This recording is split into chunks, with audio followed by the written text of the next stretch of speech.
สบายดีทุกคน ขอยินดีต้อนรับทุกคนเข้าสู่รายการพอดคาสต์ใหม่ของช่องลาว101รายการพอดคาสต์นี้ตั้งใจที่จะเฮ็ดเพื่อให้ทุกคนได้เรียนฟังภาษาลาวแบบซ่าๆมื้อนี้เฮาอยากชวนทุกคน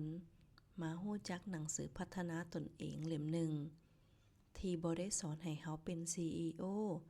บ่ได้สอนให้เฮาไต่เต้าสู่ตำแหน่งสูงแต่สอนให้เฮาเป็นผู้นำจากจุดที่เฮายืนอยู่หนังสือเล่มนี้มีชื่อว่า A Leader Who Had No Title ก่อนอื่นขอแนะนำผู้เขียนหนังสือเล่มนี้แม่นโรบินชามาซึ่งเป็นหนึ่งในนักเขียนด้านภาวะผู้นำและการพัฒนาตนเองที่มีชื่อเสียงระดับโลกผลงานที่หลายคนรู้จักก็คือ The Monk Who Sold His Ferrari หรือว่าพระผู้ที่ขายรถเฟอร์รารี่ของเราเนาะซึ่งปึ้มเล่มนี้มียอดขายหลายล้านเล่มและถูกแปลไปหลายกว่า70ภาษาสิ่งที่เฮ็ดให้โรบินชามาแตกต่างก็คือว่าเขาบ่ได้เขียนปึ้มจากทฤษฎีลอยๆแต่เขาเฮ็ดเวียกใกล้ชิดกับองค์กรระดับโลกตั้งแต่บริษัท Fortune 500ไปจนถึงกองทัพและผู้นำระดับประเทศและจากประสบการณ์เหล่านั้นเขาพบความจริงอย่างหนึ่งว่าผู้นำที่ทรงอิทธิพลหลายที่สุดหลายคนบ่ได้มีตำแหน่งสูงเลยโรบินชามาเขียนหนังสือเล่มนี้เพราะเขาเห็นคนเก่งจำนวนหลายล้อท่าให้ไผจักคนมาให้โอกาสล้อท่าให้ได้ตำแหน่งล้อท่าให้มีอำนาจทั้งที่จริงแล้วศักยภาพในการเป็นผู้นำมีอยู่ในตัวเฮาทุกคนตั้งแต่ทำอิฐ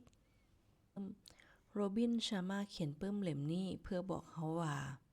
เจ้าบ่จำเป็นต้องมีตำแหน่งแต่เจ้าต้องมีความรับผิดชอบต่อตัวเองและสิ่งที่เฮ็ดอยู่หนังสือเล่มนี้เล่าเรื่องผ่านตัวละครหลักที่ได้พบกับครูหลายคนในชีวิตบ่ว่าจะเป็นพนักงานอนามัยแม่บ้านโรงแรมพนักงานขายทหารผ่านศึกทุกคนบ่มีตำแหน่งผู้นำแต่ทุกคนมีแนวความคิดของผู้นำตัวจริง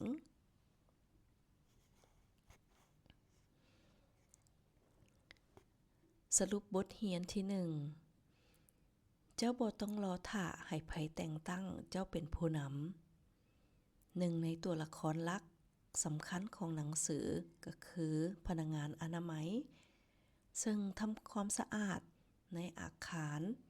แต่เขาเฮ็ดเวียกด้วยมาตรฐานที่สูงหลายรู้รายละเอียดของทุกพื้นที่ใส่ใจแม้กระทั่งสิ่งที่บ่มีไผเห็นเขาบอกกับตัวเองว่าผู้นำตัวจริงจะบ่ถามว่าข้อยมีตำแหน่งหยังแต่ถามว่าข้อยสามารถเพิ่มคุณค่าให้อยู่วันนี้ได้แนวใดนี่แม่นหัวใจของหนังสือเล่มนี้ผู้นำบ่แม่นคนที่รอท่าคำสั่งแต่แม่นคนที่ลงมือเฮ็ดเวียกก่อนบทเรียนที่2ภาวะผู้นำเริ่มจากการนำตัวเองโรบินชามาเน้นย้ำตลอดทั้งเล่มว่าก่อนจะนำคนอื่นเฮาต้องจัดการชีวิตของตัวเองให้ได้ก่อนในหนังสือมีการเว้าถึงวินัยการพัฒนาตนเองทุกมื้อการเบิ่งแยงพลังงานของตัวเองผู้นำโดยบ่ต้องมีตำแหน่งแม่นคนที่บ่ปล่อยให้ชีวิตไหลไปตามสถานการณ์แต่เลือกสร้างมาตรฐานให้ตัวเอง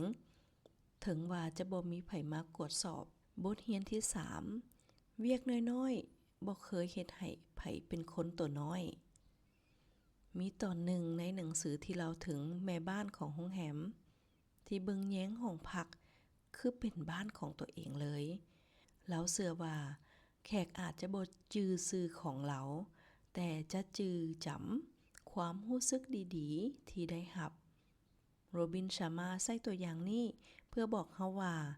ความยิ่งใหญ่บ่ได้มาจากขนาดของเวียกแต่มาจากทัศนคติในการเฮ็ดเวียกบทเรียนที่4ผู้นำที่แท้จริงสร้างอิทธิพลบ่แม่นสร้างอำนาจ หนังสือเล่มนี้แยกให้เห็นชัดเจนระหว่างเจ้านายกับผู้นำเจ้านายใช้ตำแหน่งสั่งแต่ผู้น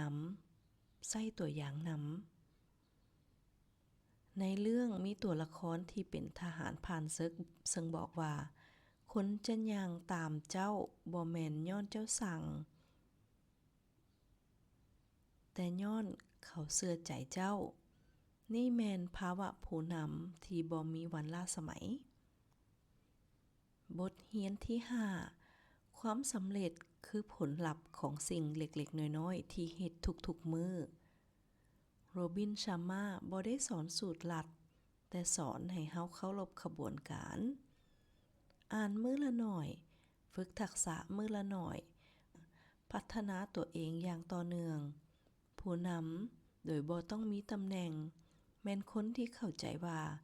ชัยชนะที่ยิ่งใหญ่เกิดจากวินัยน้อยๆที่เฮ็ดซ้ำๆทุกๆมื้อบทสรุปปึ้มเล่มนี้เป็นปึ้มอีกเล่มหนึ่งที่ปลุกให้เฮาตื่นจากความคิดที่ว่ามื้อหนึ่งข่อยจะเป็นผู้น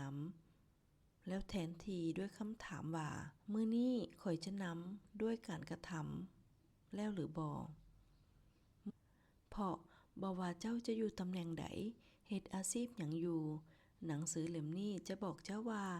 เจ้ามีพลังหลายกว่าที่คิดและเจ้าบ่ต้องมีตำแหน่งเพื่อสร้างผลกระทบที่ยิ่งใหญ่ขอขอบใจทุกคนที่รับฟังพอดคาสต์ตอนนี้นำกันเฮาตั้งใจเฮ็ดพอดคาสต์ตัวนี้เพื่อสอนภาษาลาวด้วยเนื้อในจากการสรุปปึ้มที่ทุกคนรู้จักถอดถอนความคิดที่ลึกซึ้งจากปึ้มแต่ละเล่มเพื่อให้มีเนื้อในที่หลากหลายให้ทุกคนได้แลกเปลี่ยนเรียนรู้ภาษาลาวจากการฟังพอดคาสต์นี้หวังว่าทุกคนจะมักอย่าลืมกดติดตามและกดแชร์ให้ทุกคนที่อยากเรียนภาษาลาวนำกันแล้วพบกันใหม่ในตอนหน้าสำหรับมื้อนี้ลาก่อนเด้อ